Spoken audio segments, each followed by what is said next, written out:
Universitas Lampung kembali mengukuhkan 14 guru besar pada penghujung tahun 2024. Rektor Unila, Profesor Lusmelia Afriani mengatakan pihaknya pada akhir tahun 2024 ini mencatat ada penambahan 14 orang guru besar. Sehingga total guru besar yang ada di Unila sampai saat ini, sejak berdirinya Unila, ada sebanyak 157 guru besar dari berbagai fakultas. Pihaknya menyampaikan bahwasannya pengukuhan guru besar tersebut bukan hanya puncak pencapaian dalam karir akademik dosen, tetapi juga simbol dedikasi terhadap dunia pendidikan. Dari 14 guru besar tersebut, diantaranya Profesor Intan Fitri Mutia yang merupakan profesor termuda di Universitas Lampung, dari FISIP dengan umur 39 tahun.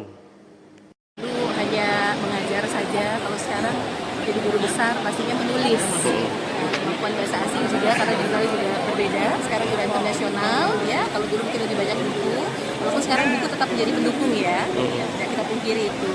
Itu tidak sama taat administratif yang pasti ya. Kasih manajemen publik melalui konvergensi kearifan lokal untuk pengembangan kebijakan inklusif. Karena saya memang dari jurusan administrasi negara dan fokusnya memang di manajemen publik sebagai bidang kepakaran. Dan kalau administrasi negara kita memang